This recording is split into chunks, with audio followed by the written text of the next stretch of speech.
સાધુ જીવન એક અનુભવનું સૌથી મોટામાં મોટું પ્લેટફોર્મ છે. એટલે 10 વર્ષનો પર્યાય હોય તો 10 વર્ષના પર્યાયમાં ગ્રહસ્થ જીવનમાં જે 40 વર્ષમાં એક્સપિરિયન્સ ના મળે એવા એક્સપિરિયન્સ સાધુપણામાં મળી શકે. એનું કારણ છે કે એક્સપિરિયન્સથી જ્ઞાન વૃદ્ધિ કોની થાય? અનુભવ વૃદ્ધિ. કાં તો આપણે ત્યાં જૂની કહેવત છે કે જેણે દિવાળી વધારે જોઈ હોય અને જેણે વધારે માટલાનું પાણી પીધું હોય, ગામે ગામનું પાણી પીધું હોય અને ઘરે ઘરની ગોચરી લીધી હોય અને 25-30 હજાર કિલોમીટર ફર્યા હોય, હવે એને અનુભવમાં બાકી શું રહે? એટલે એવા વિશેષ અનુભવો ક્યારેક થાય ને આપણે યાદગાર રહે. મને અત્યારે આજે સવારે આવતા આવતા એક અનુભવ યાદ આવ્યો, આ ટોપિકમાં કામ લાગેવો છે. અમે હતા એક ગામમાં, કોઈ ફોરેનર હતા, એ ક્યાંકથી વંદન કરવા આવેલા. મૂળમાં અમને વંદન કરવા નહોતા આવેલા, જિજ્ઞાસુ હતા, બહુ બધા પ્રશ્નો પૂછતા હતા. મેં કીધું આને જૈનિઝમને લગતા આટલા બધા પ્રશ્નો કેમ પૂછે? અને પ્રશ્ન એ પૂછે એટલે એવા પ્રશ્ન પૂછે કે તમને એમ લાગે કે હા આટલું માર્કિંગ. મને કે હાઉ ઇઝ ઇટ કે there is no Mallinath in entire Shankheshwar campus. મેં કીધું એટલે આખા શંખેશ્વરના 52 દેરીમાં એકે મલ્લીનાથ કેમ નહીં? Just because female? મેં કીધું ના. હવે મેં બધા 5 મારા સાહેબને પૂછ્યું, મને કે એવો કોઈ ખ્યાલ નથી એકે મલ્લીનાથ નથી. મને કે હું માર્કિંગ કરી આવ્યો છું. એક આટલા પાર્શ્વનાથ છે, આટલા વાસુપૂજ્ય સ્વામી છે, એને બધું. અને પછી મેં એક જણે કીધું તો ખરેખર એકે મલ્લીનાથ નથી. 52 દેરીમાં હવે આ આપણું માર્કિંગ નથી. આ બધા શું સંશોધનવાળા હોય એટલે એ લોકો બધું બરાબર જોતા હોય. આપણે દર્શન કરવા જઈએ એમના માટે ભલે પ્રદર્શનનું સ્થળ છે પણ બધું માર્કિંગ જબરું કરે. એક પૂતળીનો નખ કપાયેલો હોય ને તોય પૂછે કે આને નખ કેમ કપાયેલો છે અને આનો કેમ નથી? એ લોકો માર્કિંગ કરતા હોય. એવા બધા સવાલો લઈ આવ્યા. એ કે રાઈટ લેગ લેફ્ટ લેગ એમાં કોઈ સિગ્નિફિકન્સ? તમે સાંજે જે બધું ક્રિયા કરો છો મેડિટેશન, આપણું પ્રતિક્રમણ, એમાં અમુકમાં રાઈટ લેગ ને અમુકમાં લેફ્ટ લેગ ઊંચો થાય, એમાં કોઈ સિગ્નિફિકન્સ? કે પછી અમસ્તું ખાલી ઓલું પગમાં ખાલી ન ચડી જાય એના માટે રેગ્યુલર ઇન્ટરવલ પર આવું બધું રાખ્યું હોય? કીધું ના, એવું કાંઈ નથી. દરેક વસ્તુના સવાલ એમણે ક્યાંક એમ મેં સાંભળ્યું કે એ ભાગ્યશાળીએ ખાલી સાંજના પ્રતિક્રમણમાં 600 સવાલની ક્વેશ્ચનરી તૈયાર કરેલી. હા, હવે એને શું સૂઝે ખબર નહીં. અમુક વસ્તુ મોટા બોલે પછી આપણે બોલવાનું એવું કેમ? અમુક વસ્તુ તમે આદેશ માગો તો ઓલા આદેશ તો માગતા નથી, એમને શરૂ થઈ જાય છે, એવું કેમ? Because is senior. આપણે રીઝન આપીએ પણ એના ક્વેશ્ચન હોય દરેક ચીજમાં કે એક જણ પારીને બોલે છે, બીજા કાઉસકમાં જ ઊભા રહે છે. થોઈમાં આવું કેમ? થોઈ સાંભળીને પારજો. અમુક પાર્યા વગર, અમુક સાંભળીને, અમુક સાંભળ્યા વગર પારવાનું છે, એવું કેમ? એ કે પારતી વખતે નમોરી ઇંતાણમ જ કેમ બોલવાનું? દરેક ચીજમાં સવાલ, દરેક ચીજમાં. મુપત્તી વખતે અમુક લોકો આમ બેસે છે, અમુક લોકો આમ બેસે છે. અરે ભાઈ મેં કીધું એમાં તો હવે ભાઈ ભણતી વખતે અમુક લોકો આમ બેસે ને અમુક લોકો આમ બેસે, એ વખતે એમાં પોસ્ટ, દરેકના પોસ્ટ. મેં કીધું જેવું ફાવે એવું. બહુ બધા સવાલો પૂછે. હવે ટાઈમ થયો પછી ખબર પડી મૂળમાં જે જંબુ વિજય મહારાજને મળવા આવેલા, એમની પાસે બધા આવતા હોય ને એમાં એમના જિજ્ઞાસુ હતા, અમને મળેલા. હવે એક જગ્યાએ છે ને એ ભાગ્યશાળીને જમવા મોકલ્યા હશે. એ જમવા મોકલે, ગામડામાં તો કેવું જમવા મોકલે. એ સવારે પેલા નૌકારશીમાં ગયા તો નૌકારશીમાં એમને બધું જોયેલું. આ તો કેવી રીતે બધું કરતા હોય, જબરું. સવારે જોયા હતા તો કંઈક ભજીયા હતા, ભજીયા ચટણીમાં બોળીને બધા ખાતા હતા. એ બધું જોયા કરે કે બધા કઈ રીતે ખાય છે. એ કે I don't know any tradition, ઇન્ડિયાની કોઈ ટ્રેડિશનનો મને ખ્યાલ નથી. એટલે ભજીયા ચટણીમાં બોળીને ખાતા હતા. આ બપોરે જમવા ગયા તો બરફી શ્રીખંડમાં બોળીને ખાવા માંડ્યા. બધા હશે. એ કે વાય આર યુ લાફિંગ? હવે આને ખબર નહીં કે આવું હશે સિસ્ટમ, કારણ કે સવારે આવું મેં જોયેલું તો બરફી શ્રીખંડમાં બોળીને ખાય. બધા હસ્યા કરે. સાંજે ગયા, સાંજે આ લોકોને ત્યાં બધું ઓછું હોય બનવાનું, 2-3 વસ્તુ બનાવે. ગામડામાં કેવું હોય, નાના ગામમાં, શંખેશ્વરની પાસેનું ગામ. હવે ત્યાં આ ફોરેનર જમવા ગયો. અહીંયા જો આવ્યો હોય ને તો તમારે એને હયાતમાં ઉતારવો પડે. એવો માણસ ગાભા જેવા ઘરમાં, ગાર માટીના લીંપણવાળા ઘરમાં જમવા ગયો. તો પેલા ભાઈ તો નવા, એણે રોટલો અને ઉપર શાક ભાજીને બધું મૂકીને આપી દીધું કે લ્યો. બધા એ લોકો ઘરમાં એ ટ્રેડિશન હતી. આ હું મારી દીક્ષાની શરૂઆતની વાત કરું છું. એ વખતે ટ્રેડિશન, રોટલો લઈ લે, રોટલામાં શાક મૂકેલું હોય ને એવી રીતે વાપરતા જાય. તો આમને કંઈ ખબર નહીં, બધું શાક ખાઈ ગયા ને આમ જવા દીધો રોટલો. એને એમ કે ડીશ છે. એ બધા કકડાયા કે શું કર્યું તમે? તો કે કેમ ડીશનું શું કરવાનું? અરે કે ડીશ નથી, રોટલો છે. રોટલો? વોટ ઇઝ રોટલા? હવે વોટ ઇઝ રોટલા? ફાધર ઓફ બિસ્કિટ, બીજું શું હવે? એને ખબર જ નથી કે વોટ ઇઝ રોટલા. જવા દીધો. પછી મને વિચાર આવ્યો કે રોટલો જવા દેવાય ખરો આવી રીતે? રોટલો જવા દેવાય તો ક્યાં જવા દેવાય? પેટમાં જ જવા દેવાય. જે વસ્તુ ખરેખર ગ્રહણ કરવા જેવી હતી ને, આમ તો મુખ્ય વસ્તુ કહેવાય. શાક તો સાધન હતું, મુખ્ય ખોરાક રોટલો હતો, એ મુખ્ય ખોરાક જવા દીધો. હવે આવું જ આપણા જીવનમાં થતું હોય છે. કોઈ પણ વ્યક્તિના પરિચયમાં આવીએ ને એમાં ખરેખર શીખવા જેવી મુખ્ય બાબત હોય ને આપણે એમને જવા દીધી હોય. ગુણ દ્રષ્ટિ ન હોવાના કારણે આ થાય. એની પાસે ખાલી જ્ઞાન દ્રષ્ટિ નહોતી કે આ રોટલાનો ઉપયોગ શું થાય એટલી જ ખબર નહોતી. હવે જો રોટલો ખાવાની ચીજ છે ખરેખર રોટલાથી પોષણ મળે એટલી ખબર પડતી હોત તો આ ભાઈ રોટલો ફેંકત નહીં, પણ એને ખબર નહોતી. ચલો એને અજાણતા કર્યું. આપણે તો ઇગ્નોર જ કરીએ છીએ આ બાબતને. આપણે ખબર છે કે પોષણ ગુણથી મળે, ગ્રહણ દોષને કરીએ છીએ, ગુણ જવા દઈએ સીધા. હવે કોઈ માણસ આવું તો ન કરે કે આમ નામ જવા દઈએ અને કોઈ ખોટી વસ્તુ લઈ લે એ ખોટું. જે ફેંકવા લાયક હોય ફેંકી જ દેવાનું હોય, અને ગ્રહણ ન કરવાનું હોય એને ગ્રહણ ન જ કરવાનું હોય. ગ્રહણ કરવા જેવું હોય ફેંકાય નહીં, અને ફેંકવા જેવું હોય એને ગ્રહણ કરાય નહીં. વૈદ પાસે જઈને કે સાહેબ અઠવાડિયે કીધું તું આજે આવી ગયો, કેમ લાગે છે? ને સાહેબ બધું એમ તો બરાબર છે, દવા હા દવા રેગ્યુલર લો છો, પણ સાહેબ તમે છે ને એક મહેરબાની કરો, આ 3 પડીકી લેવાની છે, એમાં કંઈ ઓછું થાય? તો કે ના. તો પછી મહેરબાની કરો સાહેબ કે તમે પડીકી જે બાંધીને આપો છો ને ફાંકીની, એ જરા પતલો કાગળ વાપરો તો કે કેમ તમે કહો 3 પડીકી લેવાની, પછી ગળાતી નથી. તો લાગે તમે શું કરો? તો કે આવડા જાડા કાગળ ગળવા કઈ રીતે? તો કે તમે પડીકી જાઓ. તો કે હા તો તમે લખ્યું જ 3 પડીકી સવારે, બપોર, સાંજે. હવે આને શું કહેવાનું બોલો? હવે એક જાડો કાગળ વાપરે કે પાતળો કાગળ ફેંકી દેવાનો હોય. પડીકીનો મતલબ શું કે અંદર જે હોય એ લેવાનું, બાકી કાગળીઓ જવા દેવાનું. કાગળ તો કેરી કરશે, કાગળ તો પડીકીની સાથે એકલી ફાંકી કઈ રીતે આપે તમને? તો બાટલી આપી તો બાટલી ગળી જાત. આને પડીકી બનાવીને આપી જેથી તમને માપનો ખ્યાલ આવે, તમે આડું ટેડું માપ ન લઈ લો. આમાં કોઈક વાર વધારે લેવાય છે, ઓછું લેવાય છે તો અસરમાં ફરક પડે, કાં તો આડઅસર થાય. એટલે તમને માપસરની પડીકી બનાવી આપી. ભાઈ પડીકી ગળવા માંડ્યા. એમાં પડીકીમાં કાગળ ફેંકવાનો જ હતો, ગળવાનો નહોતો, અને રોટલો ખાવાનો હતો, ફેંકવાનો નહોતો. હવે આ બે બાબતમાં જો ખબર ન પડી, જે દોષને ગ્રહણ નથી કરવાના એ દોષને ગ્રહણ કરે, અને ગુણને ગ્રહણ કરવાના હતા એને ગ્રહણ ન કરે, તો જીવનમાં કોઈ અસર ન હોય.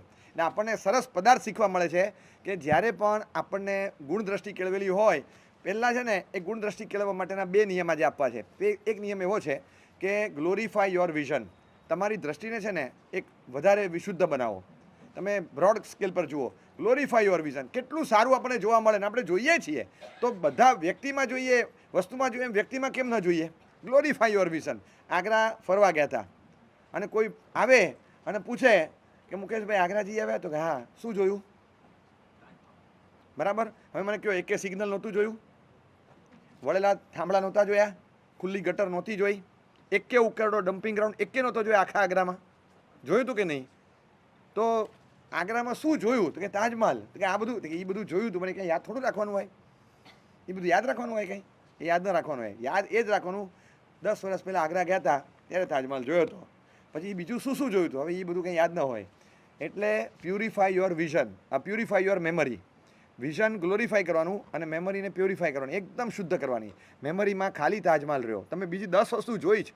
ડમ્પિંગ ગ્રાઉન્ડ જોયું, કચરા પેટી જોઈ, કચરો જોયો, ખુલ્લી ગટરો જોઈ, બધું જ જોયું હતું. સુલભ શૌચાલય જોયું હતું. કશું યાદ નથી આગ્રામાં, તમે આ બધું જોયેલું હતું. તો એ પાનની પિચકારી કોઈ મારતું હતું એ પણ તમે જોયું, ત્યારે કમેન્ટ કરેલી. હવે આજે 10 વર્ષે તાજમહલ જ યાદ છે. આગ્રામાં તાજમહલ જોયો હતો, કારણ કે વખાણવાલા એક તાજમહલ છે. બાકીનું હોય તો ઠીક છે, એ તો બધા શહેરમાં હોય. અમે ગટરની લાઈનો જોઈ હતી, તો કયા શહેરમાં ન હોય, કયા ગામમાં ન હોય? તાજમહલ બધે નથી હોતો, રેરેસ્ટ ઓફ ધ રેર. તો આગ્રાની વિશેષતા તાજમહલ છે. હવે આ ભાઈ આવા છે ને આ પેલા આવા છે ને પેલા, હવે ભાઈ આ બધા આવા જ છે. કોનામાં ગુસ્સો નથી, કોનામાં કામ વિકાર નથી, કોનામાં સ્વાર્થ નથી, ઈર્ષ્યા બળતરા કોનામાં નથી, અહંકાર કોનામાં નથી, પણ નમ્રતા કોનામાં છે? ઉદારતા કોની પાસે છે? સરળતા કોની પાસે છે? પરગજુ વૃત્તિ કોની પાસે છે? સહનશક્તિ કોની પાસે છે? વડીલોનો વિનય એ કોની પાસે છે? આવું કંઈક જો તમને જોવા મળે તો આપણને લાગે કે વિઝન ત્યાં લઈ જઈએ, એવું જ લઈ જઈએ. પણ આપણને મળે છે શું? બધું એક સાથે મળે છે. સપ્લાય એક સાથે ચાલુ હોય કે 10 ખોટી વસ્તુ અને 2 સારી વસ્તુ બહાર મળતી હોય તો આપણે 2 બાજુ પર મૂકીને 10ને લઈ લઈએ છીએ. હવે કરવાનું એવું છે કે બધું ભેગું મળતું હોય તો એમાં શું લેવા જેવું છે અને શું નથી લેવા જેવું. ફાંકી લેવા જેવી હોય, આ લેવા જેવી ન હોય. પેલા નાના બાળકોની વાર્તા નથી આવતી કે પેલા મમ્મીએ ગોળી આપવાની હોય ને, ગોળી લેતો જ નથી, કડવી છે. એટલે શું કરે, પેલો દૂધનો માવો લે, પછી આમાં ગોળ એનો પેંડો જેવું બનાવે, અંદર ગોળી નાખી દીધી હોય, ત્યારે પેંડો ખાઈ જાય, જા. પેલો છોકરો પેંડો ખાઈ જાય એટલે ગોળી અંદર જતી રહે. છોકરાને ખબર નથી પડતી, મમ્મીને ખબર છે મેં શું આપ્યું. એટલે મમ્મી આ રીતે ગોળી આપતા. અઠવાડિયા પછી ડૉક્ટરને કહેવા ગયા, સાહેબ એને હજી સુધી સુધારો નથી થતો. ગોળી તો રોજ હું આપું સાહેબ. હવે આ ભાઈએ પહેલે દિવસે ખાધું ને તો પેંડો ચાવતા એને કંઈક લાગ્યું એટલે બહાર કાઢ્યું. એને ખબર પડી ગઈ કે ગોળી છે. એટલે પછી બીજા દિવસથી રોજ મમ્મી પેંડો આપે, ખોલી ગોળી કાઢીને ફેંકી દે, પછી જ પેંડો લેતો હતો. આ મમ્મીને ખબર નહીં કે કે આ નાની ઉંમરમાં MBA થયેલો છે, આને ખબર નહોતી, અને છોકરો આ રીતે મેનેજ કરતો હતો. હવે આને ક્યારે સારું થાય? ગોળી કાઢીને પેંડો ખાધા કરે. મમ્મી પેંડાની સાથે એટલે આપે છે કે પેલાને ખબર ન પડે ગોળી જતી રહે, અને આ ભાઈ ગોળી કાઢીને પેંડો ખાઈ જાય. હવે આવી રીતે પેંડો આપવાના હતા મમ્મી. આપણે જે ખરેખર અસરકારી તત્વો હોય એને બહાર ફેંકીને બાકી બધું લઈ લઈએ છીએ. જે ગ્રહણ શક્તિ હોય ને એ એકદમ વિઝનવાળી હોવી જોઈએ કે મારે શું ગ્રહણ કરવાનું છે. જે ગ્રહણ કરવાનું હોય એ જ લેવાનું, બાકીનું ગ્રહણ કરવાનું જ નહીં. તો જીવનમાંથી કેટલા ગુણો ગ્રહણ કરવા જેવા છે, કેમ ન લઈએ? પણ સાહેબ હવે બહુમતી અને લઘુમતી હોય, 12 અવગુણ હોય અને 2 ગુણ હોય, તો આપણને જલ્દી ફોકસમાં શું આવે અને યાદ શું રહે? બરાબર, ઘણું બધું છે. એટલે આ આપણે કેળવેલી દ્રષ્ટિ છે. તમે જેવી કેળવો ને એવી દ્રષ્ટિ મળે. હું તમને સમજાવું. તમારે ત્યાં ઘરમાં કુંડું હોય, કુંડામાં ફૂલનો છોડ છે, ગુલાબના છોડમાં 2-3 ગુલાબની કળી ફૂટી છે. હવે તમને કોઈ પૂછે કે આ શેનો છોડ? ગુલાબનો. હવે ગુલાબની સંખ્યા કેટલી અને કાંટાની સંખ્યા કેટલી? આખા છોડ ઉપર 40 કાંટા છે અને 3 જ ગુલાબ છે. બરાબર? બહુમતીમાં શું કહેવાય બોલો? આપણે સામાન્યથી એવું હોય કે કોઈ કોલોની હોય અને એમાં 40 બંગલા હોય અને એમાંથી 32 સિંધી ના હોય તો એ સિંધી કોલોની જ કહેવાય. બરાબર? સિંધી કોલોની જ કહેવાય ને. હવે આમાં 35 કાંટા છે, 40 કાંટા છે, 3 ગુલાબ છે.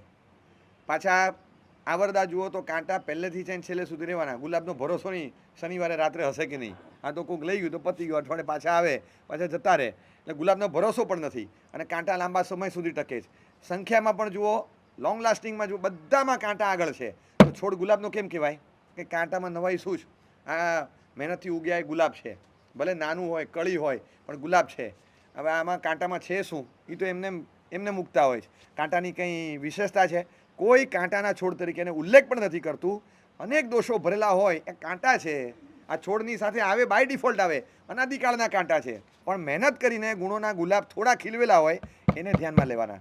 યાદ એને રાખવાના છે કે કેટલી મહેનત કરી હશે અને ત્યારે એણે આ ખીલવેલું હોય. આ મહેનતથી જે આગળ આવે ને, આપણે એની મહેનતની કદર કરતા હોઈએ. ઉપધ્યાન કરીને કોઈ આરાધક ઘરે ગયો હોય ને તો તમને ઘરે આવે ત્યારે તમને એમ થાય કે આ કોઈ હિસાબે ઘરમાં સેટ નહીં થાય. આરાધક બધા કદાચ એવા નહીં હોય, પણ ઘણા ખરા આરાધકો એવા હતા. ઘરે જાય એટલે એમને એમ જ થાય કે હવે હું બધું કઈ રીતે કરી શકીશ. આ બધું કરતા જ હતા. એ ભાઈ હોય કે બહેન હોય, એ બધું જ કરતા હતા.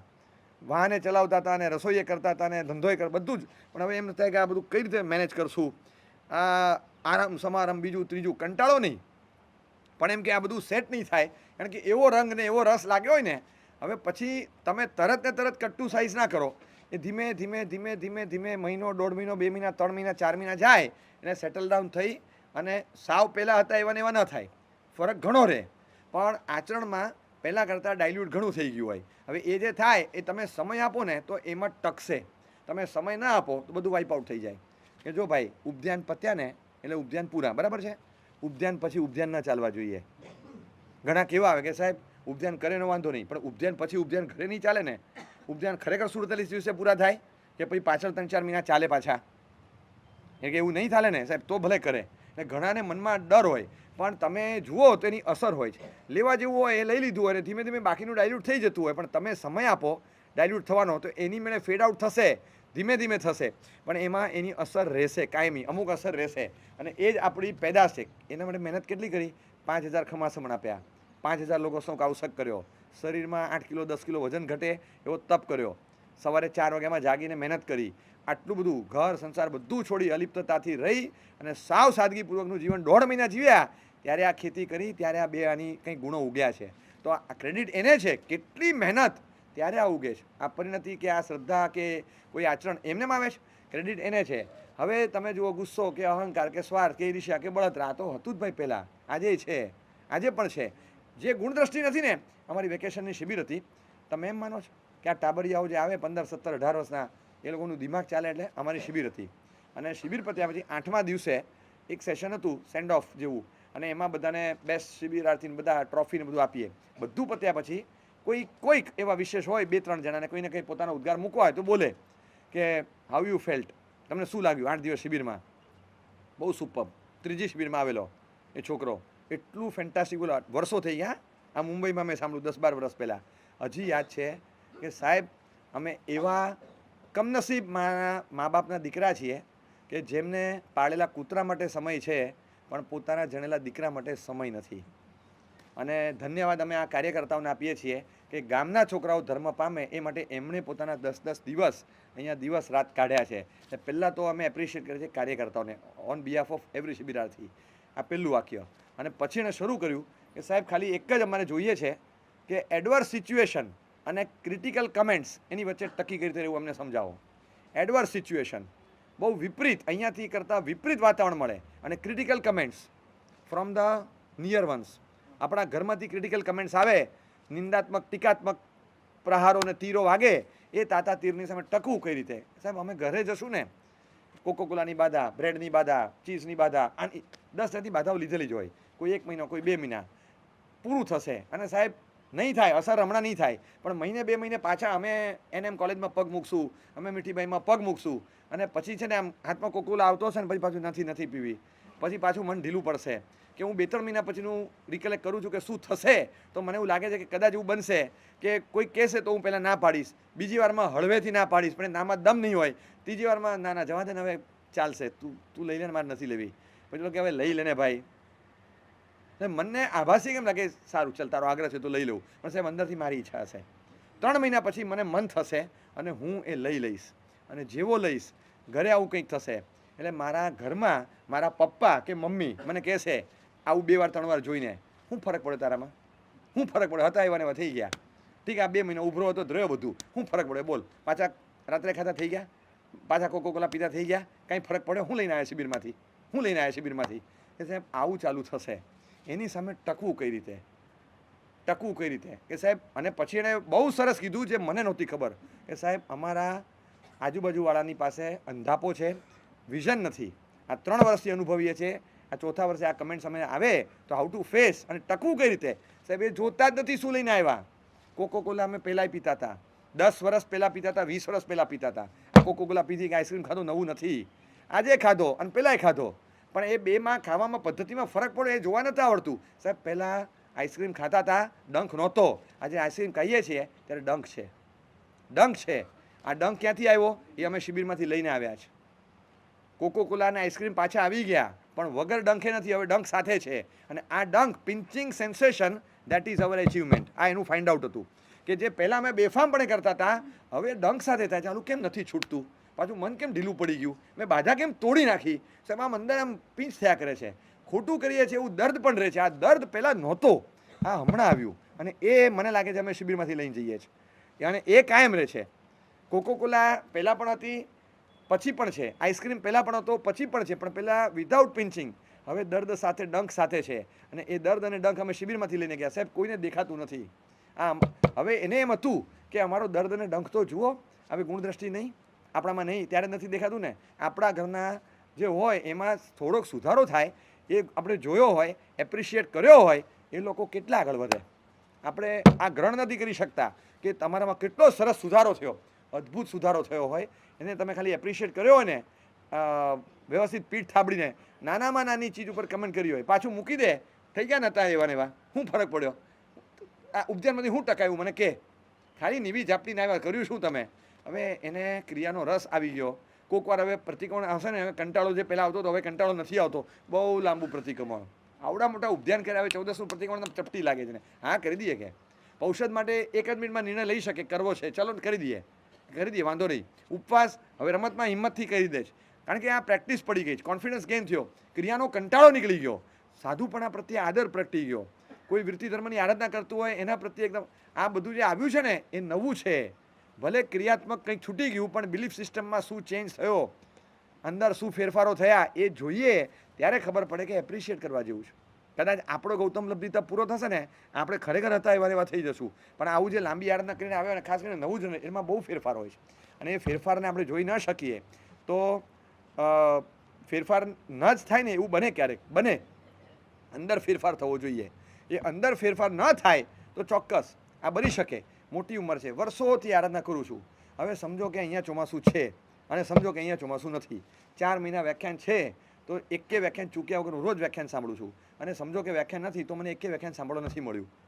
જે નવો વર્ગ હશે ને એને તમે પૂછો, ઘણો ફરક પડશે, વ્યાખ્યાન હોય અને ન હોય. પણ જે વર્ષોના આરાધક છે એમાં શું ફરક પડ્યો? બંનેમાં કશું નહીં, ખાસ કશું નહીં. આપણા માટે ડ્રોબેક છે. તમે વ્યાખ્યાન સાંભળો ફરક ના પડે? ભલે ને વર્ષોથી સાધના કરી, શું થઈ ગયું? આજે સમજો કે મને મારા ગુરુ મહારાજ 15 મિનિટ કંઈ કે મને કંઈ ફરક ના પડે, જસ્ટ બિકોઝ કે મારો પર્યાય એટલો બધો થઈ ગયો. નવાને જ અસર થાય, જૂનાને અસર ન થાય. આપણે એવા પાકા ગળા થોડા થવાય કે હવે કંઈ અસર જ ન લઈએ. ભાવુકતા તો ટકાવવાની, અસર તો 5 શબ્દોની થવી જ જોઈએ. એ આપણો વૈભવ છે અને એ આપણી વિશેષતા છે કે આપણે કહીએ એ આપણે સાંભળીને આપણને વાંચીએ તો આપણને એ વસ્તુ જાણવાથી વિશેષતાનો અનુભવ થવો જ જોઈએ, ગદગદિતતા આવી જોઈએ. આપણને કેમ અસર ન થાય? 5 મહિના વ્યાખ્યાન સાંભળવું અને પછી નવું કશું જ શરૂ ના થાય અને એકે વ્યાખ્યાન ન સાંભળું તો જે કરું છું એમ એકે વસ્તુ હું મૂકીશ પણ નહીં. હું સ્ટેગ્નન્ટ છું. આ સ્ટેગ્નન્ટ સ્થિતિ કહેવાય. સ્થિરમાં કંઈ જ ફરક નહીં પડે. એકે વ્યાખ્યાન ન હોય તોય હું એક પણ વસ્તુ ઓછી નહીં કરું. પ્રતિક્રમણ થશે, ચોવિહાર થશે, બેસણા થશે, અષ્ટપ્રકારની પૂજા થશે, બપોરનું સામાયિક થશે, બધું જ થશે. કંઈ ફરક નહીં પડે. હવે સમજો કે મેં વ્યાખ્યાન સાંભળ્યા તો એમાં વધારોય નહીં થાય, નહીં હોય તો ઘટાડોય નહીં થાય. આ સ્ટેગ્નન્ટ સ્થિતિ છે. 10% વર્ગ એવો હોય, પણ 90% વર્ગ શું કે જે સાંભળે અને કેટલા આગળ વધે છે. આપણે કેમ એપ્રિશિએશનમાં કાચા પડીએ? કોઈ જીએસટી છે, અનુમોદના પર કરવેરો છે, દિલથી અનુમોદના કરીએ. ગુણદ્રષ્ટિ કેળવીને નાનામાં નાની ચીજની અનુમોદના કરતા શીખવાની. નવો ખાલી એકવાર વ્યાખ્યાનમાં ગયો, પીવે બહુ આનંદ થયો, આપણે એપ્રિશિએટ કર્યું, એ બીજી વાર દોડીને આવશે. આપણે ઠપકારવાનું તો નથી છોડતા, ઠપકારના વખતે ઠપકારીએ છીએ, પણ આ ગુણદ્રષ્ટિ કેળવવાની જરૂર છે. ઘરની અંદર અને બહારમાં પણ બધે જ વિશેષ અનુમોદન કરવા લાયક કાર્ય હોય એની અનુમોદના તમે કરો એટલે એ વસ્તુનું ફોલોઅપ વધારે ચાલશે, એ વસ્તુને આગળ એને વેગ મળશે.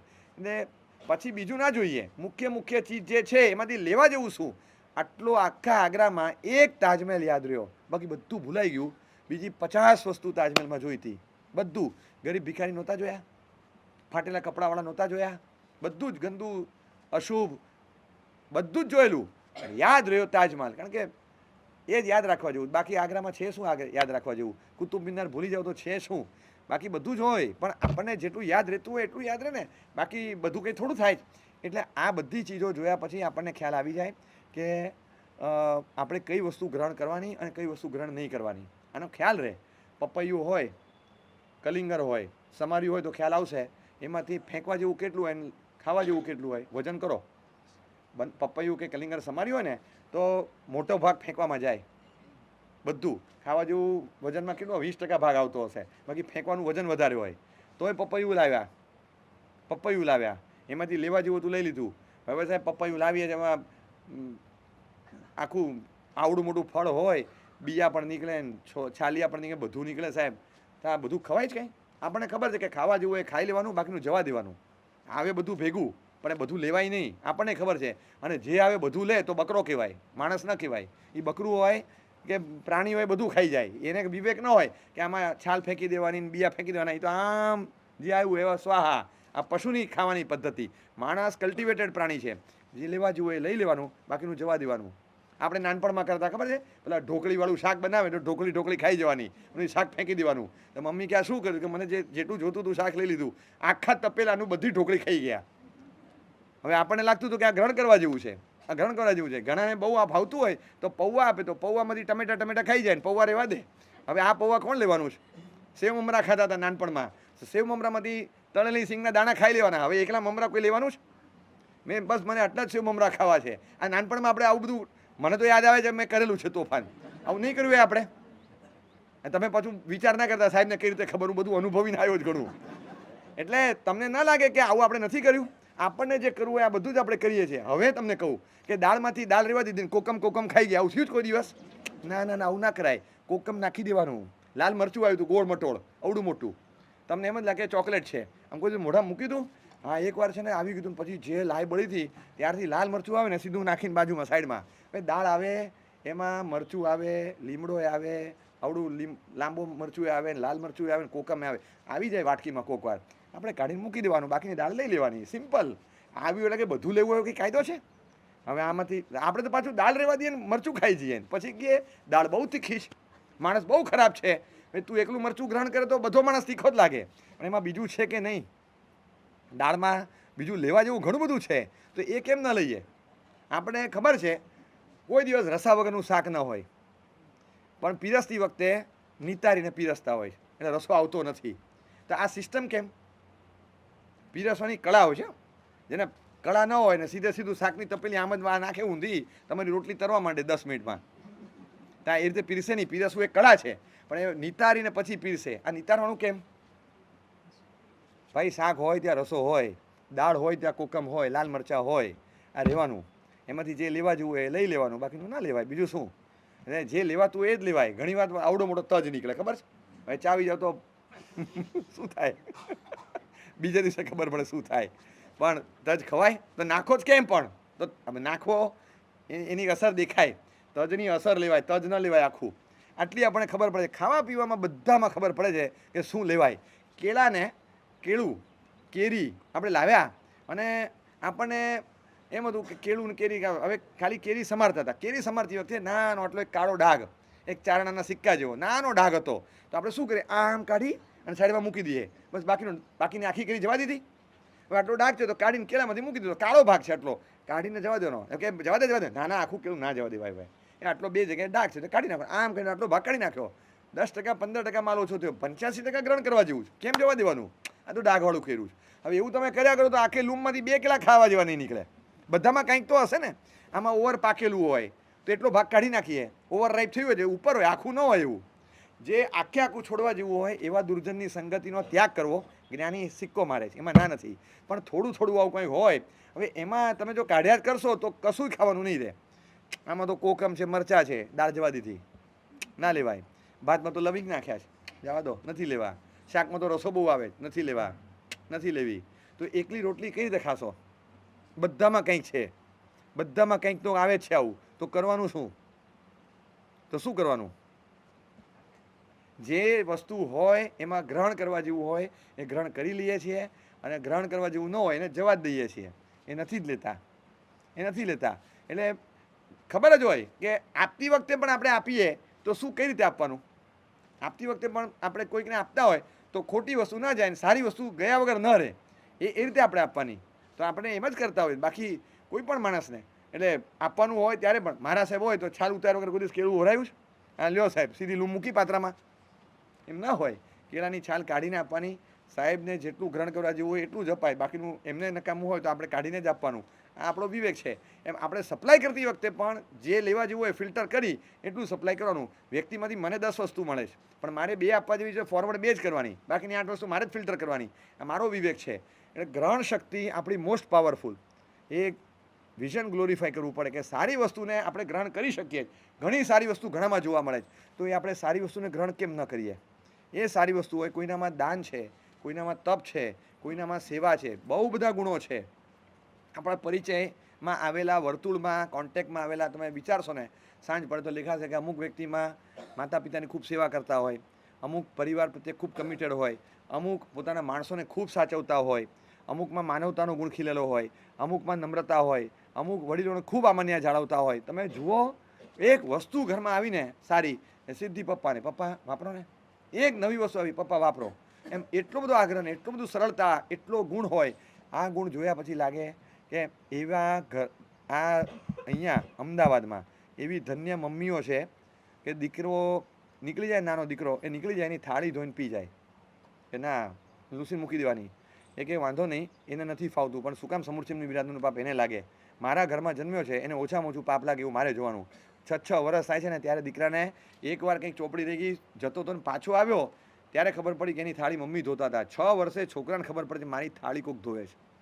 છોકરાને પડી નથી પણ મમ્મીને પડી છે. હવે આ ગુણવત્તા જોયા પછી આપણે લાગે કે આપણામાં આવું છે કે આપણા દીકરા પાપથી બચી શકે એ માટે આટલો સક્રિય ભોગ આપણે આપી શકીએ છીએ? આપણે ક્યાં આપીએ છીએ? મૂકવા જાય અને લેવા જાય, આ તો બધા કરે. પણ એને માટે રિસેસનો ટાઈમ થાય ત્યારે નવકારસીનું ટિફિન લઈને જાય કે સવારે નવકારસી આવી ન હોય શિયાળામાં અને નવકારસી વગર મોકલું, અને જો એક છેક સુધી રાખું તો કરમાઈ જાય છોકરો. એને કરમાઈ પણ ન જાય, નવકારસી છૂટે પણ નહીં. એટલે 9 સવાનું થાય, શોર્ટ રિસેસ પડે, એની બાસ્કેટ લઈને પાણી, ચા ને બધું લઈને જાય અને દૂધ ને બધું પીવડાવીને ફટાફટ 10 મિનિટ મને કરાવી દે. આ રીતે એની નવકારસી સચવાય એવા પણ છે. તો એના સંસ્કરણને ધ્યાનમાં રાખી અને આપણે કોઈ વિચાર, આપણને ખ્યાલમાં પણ હશે કે આવા કોક છે, એમ આપણે ક્યાં ધ્યાન આપીએ છીએ? એ વસ્તુ આપણે જોતા જ નથી કે આવો ભોગ આપનારા પણ છે, આવા પણ છે. અને આટલો ભોગ આપનારા હોય એ સક્રિય માતા હોય, સંતાનો કેવા પાકે? સંસ્કારી પાકે. તો આવો યોગ આપણને કેમ નથી થતો? આપણામાં ગુણ આવે હોય તો પણ અને ન હોય તો પણ અનુમોદવા લાયક છે. તો આપણે કોઈ દિવસ એપ્રિશિએટ નથી કર્યું કે તમે જબરો ભોગ આપો છો. ટ્રુ મમ્મી જેને કહેવાય કે ખરેખર સક્રિયતા એક માતા તરીકેની તમારી જોવા મળે છે. તમે ખાલી જન્મ આપીને છૂટી ગયા એવું નથી. તમે ખરેખર જન્મ આપી જાણ્યો. જે પ્લેટફોર્મ પર આવ્યો છે એ પ્લેટફોર્મ પૂરું એનું સફળ થાય ને એને ખબર નથી, પણ તમે ધ્યાન આપો છો. બહુ ધન્યવાદ છે. આવા મમ્મીઓ જો 500 1000 વધારે હોય તો આપણને ભવિષ્યમાં શ્રાવકો સારા મળે, શ્રાવિકા સારી મળે. આપણે કહી શકીએ 4 શબ્દ અનુમોદનાના કહીએ તો ખરા. કહીએ ખાલી કે આટલું સરસ સવારના પોરમાં દેરાસરમાં વહેલા આવી જવાનું. 5:30 વાગે ઠંડી હોય તો એ 5-10 જણા હોય આવી જ જાય. આપણને ઠંડી લાગે છે તો કોઈ નહીં લાગતી હોય, પણ આવવાનું એટલે આવવાનું ફિક્સ. એ બધું જ કરવાનું, પ્રક્ષાળય કરવાના, અંગલુષ્ણાય કરવાના, બધું જ કરવાનું. અને બધું જ ધ્યાનથી જાણે પોતાના પરિવારના સભ્યો હોય અને પોતાના બાળકને જેમ નવડાવે કે પોતાના પરિવારના માંદા મોભી કોઈનું ધ્યાન રાખે એવી રીતે કેરફુલી બધું જ ધ્યાન આપવાનું છે. આપણે ના આવીએ તો એ પૂજારી તો બધું જ કરવાનું છે, પણ મારા ભગવાન મારા પ્રભુજી એમ જોઈ અને બધું કરે. આપણને તો મહિનામાં એક વાર નથી થતું. મને ઘણીવાર થાય કે આટલો ગુણિયલ સંઘ છે ને, હું તારીખ આપું, બોલો તમને થતું હોય તો, કે આ પ્રભુજી ક્યાંય ન મળેવા છે. તમે તો રોજ આવતા હશો, બહારથી આવે ને ઘાયલ થઈ જાય ભગવાનને જોઈને. મને કહે સાહેબ બહાર નીકળવાનું મન નથી થતું. આ બન્યા કઈ રીતે? તમે જુઓ તો ખરા શું રૂપ ખીલ્યું છે શાંતિનાથનું. અને આમ જોઈને માણસને થાય મન એકાગ્ર ચિત્ત ન થતું હોય તો થઈ જાય. કશું જ ખોળું પહેરાવાની જરૂર નહીં, કશું જ નહીં. એમને બેર શાંતિનાથ મૂકી રાખો, માણસ ખસે નહીં 10 મિનિટ પહેલાં. એવા પ્રભુજી છે. 1 થી 31 તારીખ છે ને, 3 પરિવારના નામ લખવાના. 3 પરિવારના દરેક તારીખમાં તમે જ્યાં રહેતા હો ત્યાં સંઘના મેમ્બર છો, આવો ગુણદ્રષ્ટિ કેળવો કે આવા સરસ પ્રભુજી છે. રોજ સવારે 5, 10, 15 જણા આવીને બધું કરે છે. મહિનામાં એકવાર મેં 3 તારીખ લખાવી. 3 તારીખે મારા ફેમિલી મેમ્બર્સમાંથી 4 નહીં તો 2, અમે બધા, આમ તો આખું ફેમિલી દર 3 તારીખે અમે સવારે 5:30 આવી જશું. મહિનામાં એક જ વાર ઊંઘ ખોલવાની છે. એમાં ફરક પડે કાંઈ? મહિનામાં 7 તારીખ મેં લખાવી. મહિનામાં 7 તારીખે એ હોય સવારના પોરમાં 5:30 દરબાર ધમધમતો હોય. અને એ તમે જુઓ, આ છે ને આ તીર્થંકર પરમાત્મા પ્રત્યેનો એક ઓળઘોળ પ્રોટોકોલ છે. આપણે ગમે તે આગળ વધીએ કેમ ન જાળવીએ? ક્યાંય તમે નહીં જોયું હોય, ક્યાંય નહીં સાંભળ્યું હોય એવું એક મંડળ છે. એવું એક મંડળ મેં તો ભારતમાં નથી સાંભળ્યું, પણ બહુ નજીકથી મેં મહિનાઓ સુધી જોયું છે. માંગલિક મંડળ. એટલે એ કરે શું? દેરાસર માંગલિક કરનારું મંડળ. 35 જણા સાબરમતી, રામનગર, ચિંતામણી, પાર્શ્વનાથ તમે જાઓ અને જુઓ 8:30 વાગે એટલે આવવાનું. ચિંતામણી મારી ચિંતાચૂર ને જે 2 સ્તવનો છે એ 2 કે 3 સ્તવનો લેવાના બધા. આ 12 મહિનાનો નિયમ. 35 જણા હાજર હોય, રોજ આ સ્તવન ગાવાનું અને સ્તવન પતે દેરાસરને તાળું મારી અને આમ કરીને જવાનું. અમારા પ્રભુજીનો દરબાર માંગલિક થાય કે એમને થોડો કંઈ પૂજારી લોક કરે. અમે 35 જણા હાજર છીએ. સવારે ખુલે ત્યારે હાજર હોય, એ ત્યારે ઢગલો હોય. હજી ખુલે એ પેલા પ્રદક્ષિણાઓ પતી ગઈ હોય, એટલા લોકો આવીને વેઇટ કરતા હોય. અને પ્રભુજીનું દેરાસર માંગલિક થાય ત્યારે 35 જણા મેં એમનું બહુમાન કરાવેલું તો રડતા હતા. મને કહે સાહેબ 16 વર્ષથી આ પ્રવૃત્તિ કરીએ છીએ, આજે સંઘને ખબર પડી અને અમારું બહુમાન તમે કરાવ્યું. મેં કીધું ભાઈ મને અહોભાવ થઈ ગયો કે આવું તમે કરો છો, એપ્રિશિએટ કેમ ન કરીએ? કેમ ન થાય? એમને જોઈને આપણને મનમાં વસેલું હોય તો આપણને થાય કે હવે મને કોઈક સંઘ મનમાં વસ્યો હોય ને, મને થાય કે આ સંઘમાં આવું કરાવવા જેવું, આ સંઘમાં આવું કરાવવા જેવું. ચાલું ઊંટ અરબસ્તાનનો હોય ને, એ ગમે ત્યાં જાય તો એની ડોક અરબસ્તાન તરફ જ હોય. હવે મને 2 સંઘ ગમતા હોય તો મને એમ થાય કે આપણે અહીંયા કરાવવા જેવું, આપણે અહીંયા કરવા જેવું. કોકના ઘરમાં તમે ઘડિયાળ સારી જોઈ, આપણી ફેંકીને નવી લાવવાનું મન થાય ને કે ના કાઢી નાખ, આ લઈ આવીએ, બહુ સરસ લાગે છે. આપણું તો બેકગ્રાઉન્ડ એવું છે ને, આપણામાં તો વધારે સારી લાગશે, લઈ આવવા ઘડિયાળ. કોકના બધું જોવા ગયા, અરે ફ્લેટ જોવા ગયા ને, શું વખાણ છે, શું ફ્લેટ છે, તમે જુઓ તો ખરા, તાજુબ થઈ જાઓ. અરે તમને દુબઈ સિંગાપુરમાં ના મળે. શું ફ્લેટ બનાવ્યો છે, આખા બધા બારણા ખોલ્યા છે, ટોયલેટ વોશરૂમ બધા બારણા ખોલ્યા છે, બધું કમોડે ખુલ્લું કરીને જોયું, બધું જ જોયું. તમે પૂછ્યું શું જોઈ આવ્યા? જોઈ આવ્યા મેં ટોયલેટ, કમોડ, બધું ઘણું જોઈ આવ્યા. શબ્દ ના બોલે કોઈ. એ છોડીને બાકીનું બધું બોલશે. એ નથી દરેક રૂમમાં છે કે નહીં? તો કે છે, પણ એ જોવાનું ન હોય. ફ્લેટ જોવા ગયા હતા, અંદર નળ કયા છે એ ચેક કર્યું છે, પાણી આવે છે કે લિક્વિડ ચાંદી નીકળે છે એ ચેક કર્યું છે, બધું ચેક કર્યું છે, પણ બોલવાનું શું? તમે શું જોયું? અરે હોલ કેટલો મોટો, રૂમ કેટલું, ગેલેરી કેટલી સરસ, ફર્નિચર શું બનાવ્યું, આ ટોયલેટ બાથરૂમ, એ તો હોય જ ના હોય. એ ગણવાના ન હોય.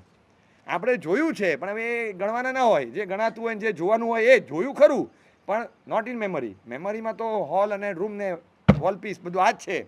આ બધું મેમરીમાં ન હોય. Purify your memory. મેમરીમાં જે રાખવા જેવું હોય દેખાશે, બધું દેખાશે, દોષો દેખાશે, કારણ કે જીવનમાં છે, દરેકના જીવનમાં. પણ એ બધા ટોયલેટ ને વોશરૂમ છે એ જોવાના, પણ પછી એને યાદ નહીં રાખવાના. યાદ તો એ રાખવાનું કે જે ડ્રોઈંગ રૂમ ને વોલપીસ હોય ને પિક્ચર્સ હોય ને જે આકર્ષક ને સરસ વસ્તુ હોય એ યાદ રાખવાની. દરેકના જીવનમાં આવી કંઈક એને શું મહેનત કરી છે એ મહેનત કરી હોય ગુણોને ખીલવવા માટે, એ વિશેષતાને જોયા વગર કેમ ન કરીએ? આવું કોકના જીવનમાં દેખાય ને, પહેલાં તો સારું જોતા શીખવાનું, બીજું સારી વસ્તુને શેર કરતા શીખવાનું, 5 માણસને કહેતા શીખવાનું, જોતા શીખવાનું, કહેતા શીખવાનું અને અપનાવતા શીખવાનું. સવારના પોરમાં મને મન થાય કે ખરેખર એક તારીખ પકડી લઉં, કોઈ પણ એક તારીખ, એ તારીખે આવવાનું જ, સવારે 5:30 વાગે આવી જવાનું, દેરાસર ખુલતું હોય ને 5:45 આવી જ જવાનું, પ્રક્ષાળ સુધી અષ્ટપ્રકારી પૂજા બધું કરીને પોણો કલાકમાં ઘરે. મહિને એક દિવસ ખાલી માત્ર ઊંઘ છોડવાની હોય, એ તારીખ કમ્પલસરી. 3 પરિવાર હોય તો આપણે જોઈએ ખાલી 93 પરિવાર છે, 600 મેમ્બર, 93 પરિવાર જોઈએ, બધા આવી શકે. મહિને એકવાર કેમ ન આવી શકીએ આપણે? આટલું જ કરવાનું. પણ આ શાંતિનાથ સાથે જે આત્મીયતા થાય ને, એમ લાગે 3 તારીખે તો ભગવાન મારા છે, ટોટલી મારા. અને પાછું ક્યાં તમે વિચાર કરો કે અહીંયા રોજના 500-1000 મણ ઘી થાય, પ્રક્ષાળ થતો હોય, કોઈ ચડાવો જ નથી, કશું નથી બેસતા મહિના સિવાય. તમે આવો ને દાદાનો પ્રક્ષાળ ચડાવો વગર પ્રક્ષાળ કરવા મળે, આ ક્યાં થાય બોલો? ક્યાં મળે આપણને? એટલે આવો સરસ લાભ મળે છે, પૂજા કરવા મળે છે, બધું જ કરવા મળે છે. કેમ વહેલો ના આવું? આવનારા આવે છે, મંગલિક કરનારા મંગલિક કરવા આવે છે, બધું. સુરતમાં હતો, સાંજે આમ જેવા 7 વાગે ને, આરતી મંગળ દીવો 7:03 શરૂ થાય અને ઘંટ 7 વાગે શરૂ થાય. કુંથુના દેરાસરમાં અમે શરૂ કરાવેલું, અને 7 વાગે ટંગ ટંગ ટંગ આ ધીમી રીધમમાં ઘંટ શરૂ થાય, 3 મિનિટ. બાજુના કુંથુના સિદ્ધાચલ સિદ્ધગીરી એપાર્ટમેન્ટ ધડ ધડ ધડ ધડ ધડ નીચે ઉતરે, એ આરતી આરતી આરતી આરતી આરતી. બાજુમાંથી બધા જેમાં અડીને પાર્શ્વ છે ને, એવી રીતે બાજુમાં 3 બિલ્ડિંગો હતા, ધડાધડ નીચે ઉતરે, 30, 35, 40 જણા ભેગા થઈ જાય, અને એ ચાલુ થાય ત્યારે આરતીનું પેલી ગાથા ચાલતી હોય. એ 3 મિનિટ તમને આપે, એ 3 મિનિટ ખાલી આ બસ આ વગાડે, અને ચલો ચલો આરતી આરતી આરતી આરતી, બધા દોડતા દોડતા આવે. અને જે આરતી ઉતરે, તમે જુઓ આરતીને મંગળ દીવો કેવો ઉતરે, એ સંઘ જોયો હોય ત્યારે લાગે કે આપણામાં આ વિશેષતા કેમ નહીં, મારામાં કેમ ના આવે? આપણામાં 10 વસ્તુ એવી છે કે જે ખરેખર બીજાએ શીખવા જેવી છે. વ્યક્તિગત લેવલ પર કહીએ એમ સંઘ લેવલ પર જોઈએ તો 10 વસ્તુ એવી હશે જે આ સંઘ પાસે છે, બીજા કોઈ સંઘ પાસે નથી. એવી 10 વસ્તુ બીજા સંઘોએ શીખવા જેવી છે. પણ બીજા સંઘમાં નાની નાની 5-15 વસ્તુ એવી છે જે આપણે લાવીએ તો આપણા સંઘમાં કેટલી વિશેષતા આવે બોલો? નાનો ભોગ. સંઘ એક યુનિટ છે, બોડી ઓફ ફેમિલીઝ, અને ફેમિલી અને બોડી ઓફ ઇન્ડિવિજ્યુઅલ્સ. ઘરમાંથી 2 જણા નક્કી કરે કે ભાઈ આપણી 3 તારીખ, આપણી 7 તારીખ, તમે લખાવતા જાઓ, અને એ તારીખ તમે શરૂ જ કરી દો. એક સાથે 31 મળીને રાણી જોવાની. મને એક તારીખ ગમી ગઈ, મેં શરૂ કરી દીધું. હવે બીજો આવે તો બીજી તારીખે પકડી શરૂ કરશે. પહેલા મહિનામાં 5 હશે, બીજા મહિનામાં 11 તારીખ સચવાશે, ત્રીજા મહિનામાં 23 તારીખ સચવાશે, ચોથો મહિનો પેક થઈ જશે. પણ આપણે શરૂ તો કરીએ. ભાઈ મારી 15મી તારીખની બર્થડે છે, તો હાલો 15મી તારીખ દર મહિનાની આપણી, ભલે ને માસિક તિથિ, આપણે માસિક તારીખ યાદ રાખીને આપણે આવી જવાનું. કોઈ વિશેષ કારણ આવ્યું તો આપણે બીજાને કહી દઈએ, આજુબાજુવાળા, કે જો આ તારીખે એમ છે પણ હું હાજર નથી કે કારણ છે, તો મારા બદલે તમે જઈ આવશો. વર્ષમાં 1 કે 2 વાર કદાચ એવું આવે, અને બાકી 3 પરિવાર છે, 3 એવું કારણ આવે એવું સંભાવના નથી. પણ તારીખ જે હોય એ જે થાય મારે પહોંચવાનું.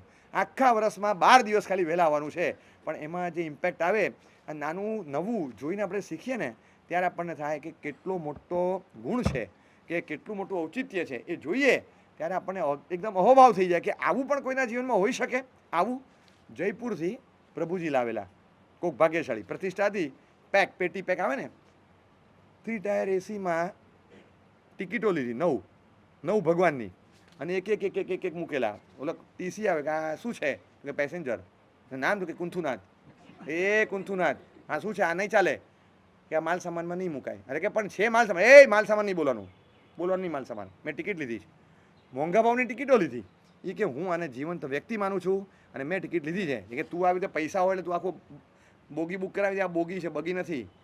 ના પાડી માથાકૂટ કે મેં ટિકિટ લીધી છે. બાકાયદા સવારી મુસાફરી કરાવીને લઈ ગયો. ત્યાંથી પેસેન્જર ઉતરે 3 ગાડી, એક સાથે એકની ઉપર એક બધું નહીં, એક ગાડીમાં 3 જ આવશે, એકની ઉપર એક નહીં, એટલે નહીં મૂકવાની. મારી ઉપર બેસો તમે, ગાડીમાં જગ્યા ન હોય તો એ નહીં આવે. આ છકડો રિક્ષા નથી, અને પેસેન્જર એવા નથી કે જે ગમે તે ગાડીમાં જાય. મોંઘી કાર મંગાવી, વ્યવસ્થિત પાથરી, 1 આગળ ને 2 પાછળ, પદ્ધતિસર 3 ગાડીમાં 9 ભગવાન લઈ ગયા. આમ તમને લાગે કે શું ઔચિત્ય, શું બહુમાન છે, એ શું માનતા હશે, કેવો અહોભાવ હશે ભગવાન પ્રત્યે જોવાનો. એ જ ભગવાન આપણને મળ્યા છે ને, આખો અહોભાવ ફરી જાય કે બસ આપણા ઘરના આંગણે આવું જિનાલય છે, આપણી નજદીકમાં. દૂરથી પણ આવનારને છે ને ખેંચાણ થાય કે ચલો નજીકમાં બીજું નાનું છે, પણ આપણે આમ જવું અહીંયા ગમે, કે આટલું સરસ જિનાલય છે. ભગવાન પ્રત્યે અહોભાવ પ્રત્યે મહિનામાં 1 દિવસ આવીએ, ગમે ત્યાં રહેતા હોઈએ, મહિનામાં અને આપણે પકડેલી તારીખ આપણે શરૂ કરી દેવાની. એમાં ક્યાંય આપણે લખાણ થાય, અને એ તો પછી છે ને 5 દિવસ પછી ઓર્ગેનાઇઝ કરીને તમને તારીખે આપીશ. આ તો વિચાર આવે તો થાય કે આવું ચાલતું હોય તો આપણે કેમ શરૂ ના કરીએ, કેમ ન કરી શકીએ.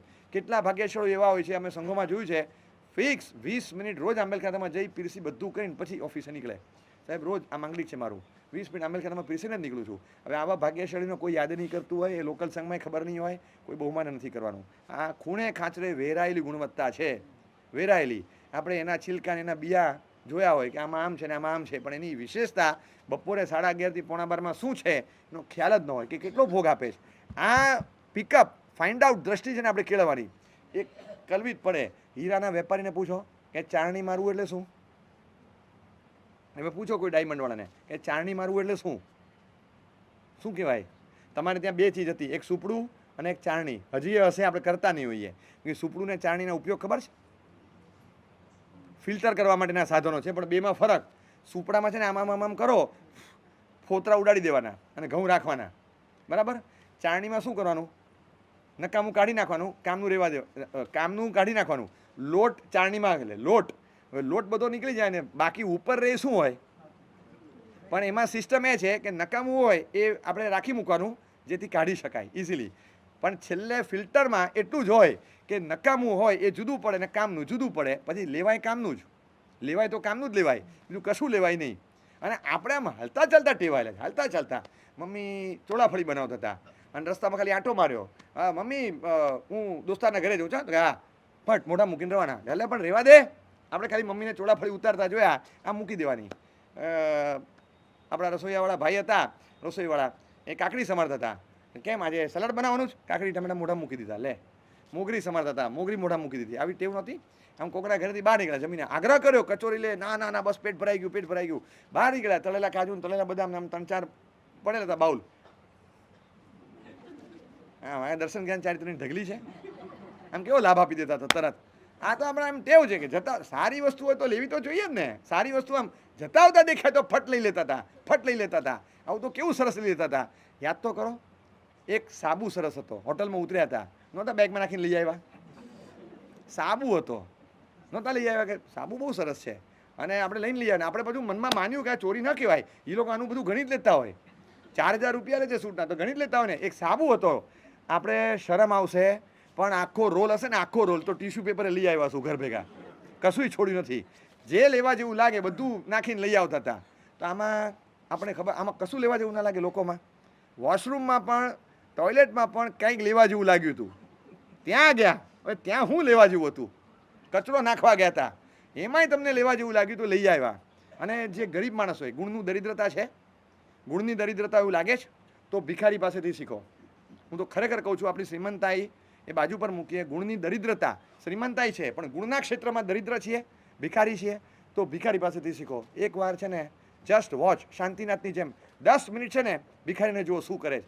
એ કચરા પેટી છે, કચરા પેટી, એ રસોડામાં નહીં આવે, કચરા પેટીમાં જશે.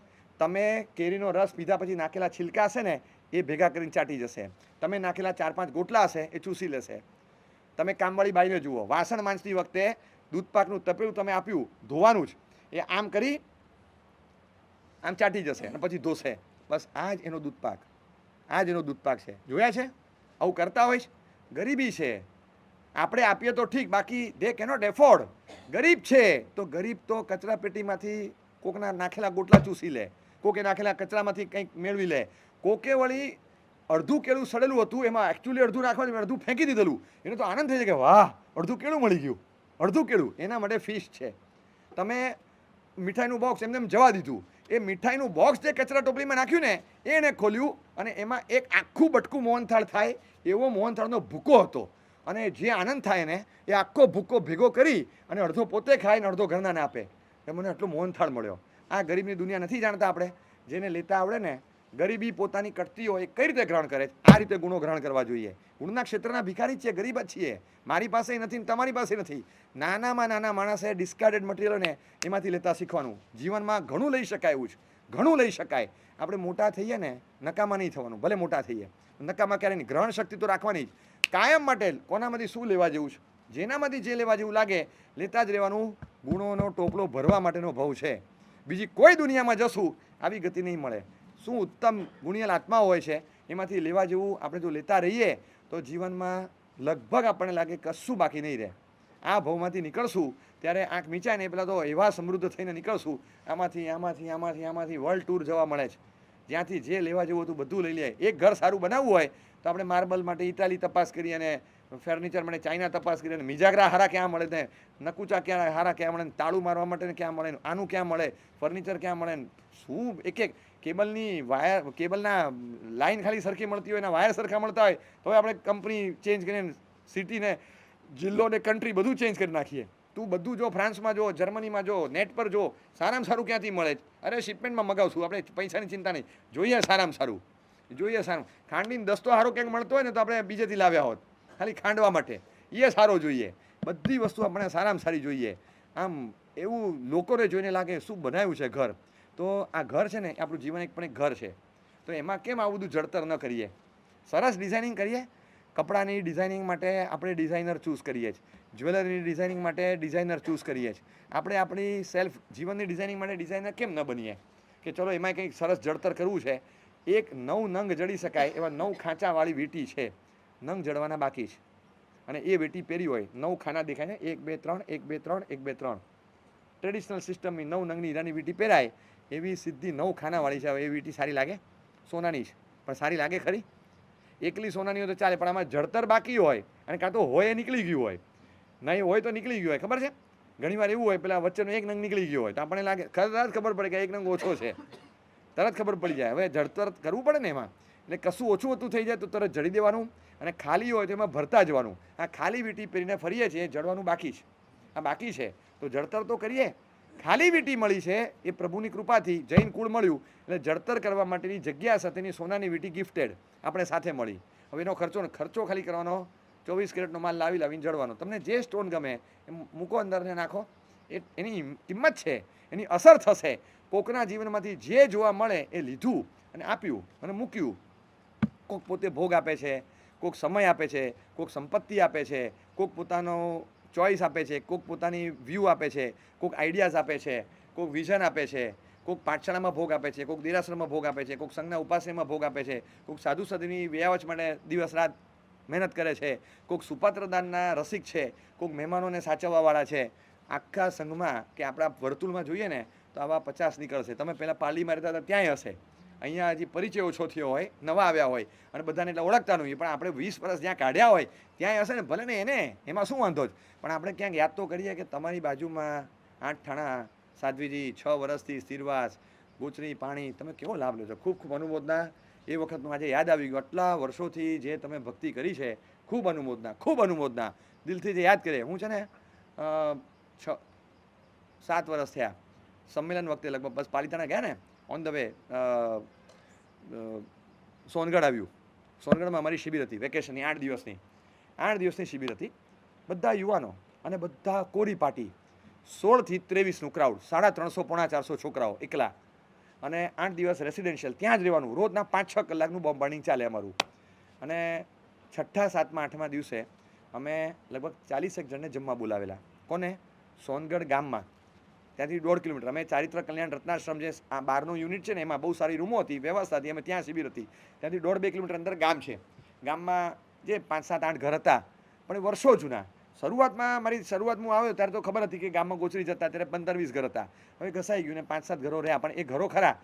આમ જે કરિયાણાની દુકાન છે, આગળ અને પાછળ ઘર છે, દુકાનમાંથી આમ ખસેડીને આટલી જગ્યામાંથી અંદર જવાનું.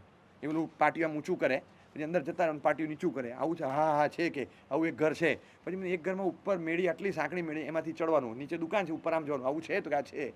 મને જે યાદ હતું, કોઈક ના હોય, પણ એ 7-8 5-7 જે ઘર હતા એ બધાને કેવડાવ્યું. આજે બધાએ જમવા આવવાનું છે. બધાને પહેલાં સાંજના સેશનમાં બોલાવ્યા, અડધો કલાક અનુમોદના કરી કે 30, 32, 33 વર્ષ, આટલા વર્ષોથી આ લોકોએ દર મહિનાના, એટલે દર શેષકાળના 8 મહિના, ચોમાસામાં મહાત્મા નથી, બધા ભીંજાય ને ત્યારે લોકો કોરા રહે, મહાત્મા કોઈ ન હોય, ચોમાસું કોણ રહે, પણ 8 મહિનામાં 2400, 2600, 2800, 2500 સાધુની ભક્તિ 8 મહિનામાં.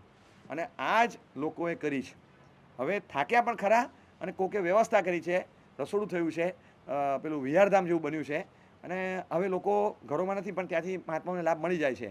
ક્યારેક બોલાવીને લઈ જતા હશે, પણ આ લોકોનો લોડ હવે ગયો. પણ 30 વર્ષ પહેલાં નહોતું બધું. 30-40 વર્ષ સુધી વર્ષે આટલા સાધુ સાધ્વીની ભક્તિ એ લોકોએ કરી છે, કેટલી અનુમોદના કરવા લાયક છે. આટલી વાર તો આપણે જિંદગીમાં નથી વરાવાનું જેટલું એમને મહિનામાં વરાવ્યું છે. આવી ઉત્તમ ભક્તિ કરી. 40 ઘડા પાણી એ 6 જણા ભેગા મળી ઉકાળે. 60 ઘડા પાણી હોય, 6 વ્હીલચેરવાળા ડોળીવાળી ભાઈઓ માણસો હોય, બધાને એ લોકોએ જમાડવાના. આ બધું એ લોકો ચલો બે તમારા ઘરે, બે તમારા ઘરે, બે તમારા ઘરે.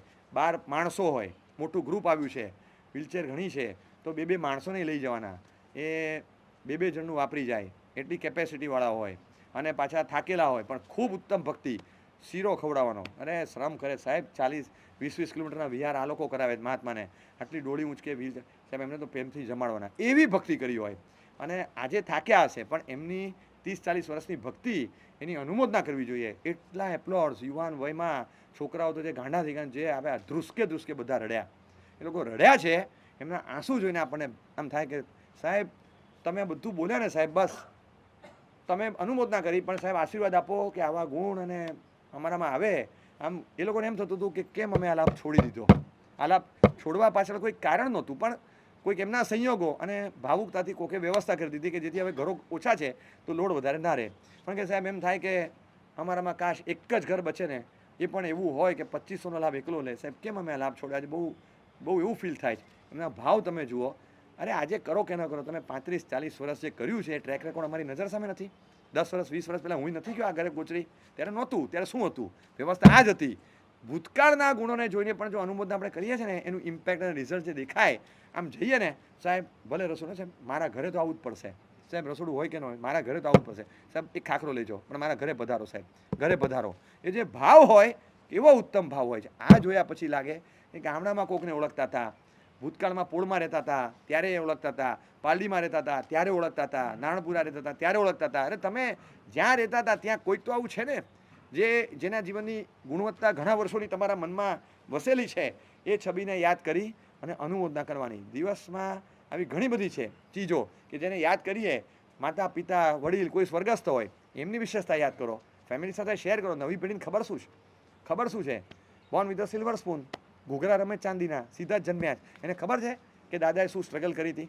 એને ખબર છે કે 400-500 રૂપિયા મારા પપ્પા કે દાદા નોકરી કરતા હતા? એને જોયું છે આ બધું? બેસાડીને કયો કે આ રીતે એમ્પાયર ઊભા થાય છે અને આવા ભોગ આપ્યા છે. તમે તો સીધા 40 લાખની ગાડી ફેરવતા થઈ ગયા છો. પણ આ સાયકલને પેડલ મારી અને ચેન ઉતરી જાય તો ચેન જાતે વાંકા વળીને ચડાવતા હતા. આ રીતે સાયકલો ચલાવી છે અને પાછળ સામાન લઈને ફરતા હતા. આવા દિવસો હતા. ત્યારે તમે આ બધા 4 કરોડના 10 કરોડના ફ્લેટમાં આવો. ભાઈ એમ રાતોરાત નથી આવ્યા, પણ એ ગુણવત્તા તમે લાવો, પરિવારની સામે મૂકો. ગુણ દ્રષ્ટિ હશે ને, આ બધા કહેવા જેવા કિસ્સાઓ છે. તમારા ઘરની અંદર પરિવાર માટે, સંઘ માટે, સેના માટે શું ભોગ આપ્યો છે. દાદા હતા, આપણે તો બહુ જતા નથી, પણ દાદાએ સંઘમાં શું ભોગ આપ્યો છે ખબર છે? કેવું સરસ કર્યું. આપણા બા હતા, મોટી બા કે નાની, કેવું ભણાવતા. 45 વર્ષ પાઠશાળામાં ભોગ આપ્યો છે. આટલા બધા લોકોને ભણાવ્યું, સ્નાતક રાગ સાથે કરાવ્યું, આમ કરાવ્યું, તેમ કરાવ્યું. કયો ને બધી કથા ખબર છે. જે આવડતું હોય, મોઢે હોય, જોયેલું હોય, કયો આજે કોઈ ઘરે આવે અને તમે કહો અનાજ વીણવાનું જ વીણે? જોયેલા છે ને? જોયેલા છે? તો એ જ ઘર છે ને આપણું. અને આપણા વડીલો અનાજ વીણતા હતા. કેમ? તો કે ના, જૈણા તો પડાવી જોઈએ. હવે આ ગુણવત્તા નવી એટલીસ્ટ કહીએ, ભલે ન કરે, પણ આપણી ગુણવત્તા આ હતી, આ ક્વોલિટી હતી આપણામાં. અને કેટલું સરસ કરતા હતા. અને મહાત્મા આજે ઘરે નથી આવે તો આપણે નૌકારશી નહીં કરવાની. તું જઈને કહી આવ મારા સાહેબને, સાહેબ મારા ઘરે ગોચરી નહીં આવે તો હું નૌકારશી વાપરીશ નહીં. આટલા બધા મારા સાહેબ ઘરે નૌકારશી ના મળે, ચાલતું હશે કંઈ? આપણે ગ્રાઉન્ડ ફ્લોરમાં શેના માટે રહ્યા? આમ તમે જુઓ, જીવ બાળીને તમને ધક્કે કરે, પણ જવું પડે એટલે જવું જ પડે. સાહેબ અમે એટલે તો નીચે રહ્યા સાહેબ, ઉપર નહોતા જવાતું. મહાત્મા તો જોઈશે સાહેબ. એ વખત તો ઘરમાં નૌકારશી કોઈ નહીં કરે, મહાત્મા તો જોશે જ. હવે આવો સુપાત્રદાનનો રસ શોધીને નજીકનું ગ્રાઉન્ડ ફ્લોરનું ઘર લીધું હોય કે સૌથી પહેલો લાભ બધો આનો સાધુનો મહેમાનનો મને જ મળે, આવી રીતે ઘર લીધું હોય એવા પરિવાર ઓળખીએ જ. આજની તારીખની વાત કરું ટિલ ડેટ આજે પણ એ જ ભાવ. વર્ષોથી 20 વર્ષથી આ કામ કરતા આવ્યા છે, આજે પણ એ જ ભાવ હોય. આપણે થોડા ધરાઈ ગયા હશું કદાચ, પણ આ લોકો ધરાતા નથી હજી. હવે આજે નહીં હોય, આવતીકાલના બધા 99 પેટીવાળા છે, 100%. આ શાલીભદ્રો છે આવતીકાલના. આજે જે પુણ્ય બાંધી રહ્યા છે, આજે રબારી સંગમ લાગે, પણ આવતીકાલનો શાલીભદ્ર આજે જોતા શીખીએ ને ત્યારે ખબર પડે કે આને ફળ શું મળશે. સંગમ રબારી જતો ને ખીર વરાવી ત્યારે, પણ પછી ખબર પડી કે આ શું લીધું છે. તમે ખાલી ઇન્સર્ટ શું કર્યું? એક ખીર, અને ડાઉનલોડ કરતા જ જાઓ રોજની 99 પેટી, ઉતરતી જાય. લવાજમ ભર્યું રોજ આવ્યા કરે. ગુજરાત સમાચાર આવડે અમુક તો દિવસ બંધ પાડે છે. એક દિવસ 99 પેટીનો બંધ નહોતો કે ભાઈ આજે પબ્લિક હોલિડે, આજે નહીં આવે. ગઈકાલમાંથી હલાવી લેજો, કાંઈ નથી થયું, રોજ આવ્યા કરે છે વણ માગી. પણ આ પુણ્યાય બાંધી હતી. આવા કેટલાય પુણ્ય બાંધતા હશે, પણ એ યાદ તો કરીએ. ગામડાઓમાં, વિહારોમાં, વતનમાં કોઈ આવો ભોગ આપતું હોય, યાદ કરીએ કે શું ગજબ છે, કેવું ગજબ. એટલે જ્યાં આગળ આવું હોય ને ત્યાં ગુણવત્તા દેખાય, ત્યાં આંખ મીચીને ખૂબ અનુમોદના કરવાની. ખૂબ કોઈક ભાગ્યશાળી છે પોતાના વતનમાં, માત્ર વતનમાં ધર્મ ધબકતો રહે. 30-40 ઘર હોય તો 30-40 ઘર માટે એણે વ્યવસ્થા કરી કે મારા ગામમાં 30-40 ઘર છે. એ 30-40 ઘરમાં રોજ જે આંબેલ કરે 50 રૂપિયા પ્રભાવના, ઉપાશ્રયમાં આવીને પ્રતિક્રમણ કરે 50 રૂપિયા પ્રભાવના, ઉપાશ્રયમાં આવીને સામાયિક કરે 20 રૂપિયા પ્રભાવના, અને પાઠશાળામાં આવીને ગાથા કરે એટલે 10 રૂપિયા પ્રભાવના. આ 12 મહિનાની સ્કીમ, 12 મહિનાની. રોજના 35-40 ઘરના ગામમાં ભાઈઓ બહેનો મળીને 35 જણા પ્રતિક્રમણ કરે. રોજની 80થી 100 સામાયિક થાય. રોજ કોઈક 2 કરે, કોઈક 3 કરે, કોઈક 1 કરે, કોઈક 1 ન કરે, પણ રોજની 100 ઉપર સામાયિક થાય. રોજના 40-45 જણા આવે ને પાઠશાળામાં ભણે 35 ગામમાં. તમે વિચારો. અને રોજના 8-10 આંબેલ થાય. રોજના. એ કેવી રીતે થાય? થાય છે. મેં એમને પૂછ્યું તમારું, મને કે સાહેબ 1.25 લાખ મણ આદિશ્વરનો પ્રક્ષાળ, 1.25 લાખ મણ, 5 રૂપિયા મણ, 6.25 લાખ રૂપિયા થાય ને સાહેબ. 6 થી 6.5 લાખનું મારું વાર્ષિક બજેટ છે. આટલું જ થાય છે. હું એક કળશ આમ કરું છું અને અહીંયા મારા સંઘનો અભિષેક કરું છું. આખા વર્ષમાં ખાલી 6-6.5 લાખ. આખો મારો ગામનો સંઘ ધમધમતો રહે છે. શું વિઝન છે અને ગુણિયલતા છે. અને આ તો કે સાહેબ બાપુજીની ઈચ્છા હતી કે આપણા ગામમાં ધર્મ ટકે. ભલે આપણે બીજે આવી ગયા પણ ગામમાં ધર્મ ટકે માટે આપણું કંઈક કરીએ. હવે આ વિઝન છે ને. હવે દરેકના પોતાના વતન છે, પોતાના વતનમાં નાનું મોટું જે નાનું મોટું કર. આ તો આ એક દાખલો છે. આવું જ કરવું એવું નહીં, બીજું કંઈક. પણ આવું કંઈક વિશેષ આપણે જોઈ શકીએ, કરી શકીએ. ગુણવાન આત્મા હોય એને એપ્રિસિએશન આપો, ગુણની વૃદ્ધિ થાય, ગુણનું પ્લેટફોર્મ વધારે મજબૂત થાય. કરવું જ પડે. ગુણ છે ને એ સ્લેબ કહેવાય, સ્લેબ. અને આપણી અનુમોદના એ ક્યોરિંગ કહેવાય. પાણી ન છાંટો તો સ્લેબ નબળો રહે, અને પાણી છાંટો એટલે સ્લેબ મજબૂત થાય. જેટલું નાખો એટલો સ્લેબ મજબૂત થાય. આપણે જે શબ્દો બોલ્યા ને અનુમોદનાના, એ એમના ગુણના સ્લેબને ક્યોરિંગ મળે, પાણી મળે છે. એમનો સ્લેબ મજબૂત થાય, એટલો મજબૂત થાય. એટલે એ સ્થિરતા મળે ને તો ગુણનું અનુમોદન કરવાનું, ગુણના ચાહક બનવાનું, ગુણના ગ્રાહક બનવાનું અને ગુણના વાહક બનવાનું. તો જીવનમાં ગુણ અને સમાજમાં ગુણનું સામ્રાજ્ય વધશે.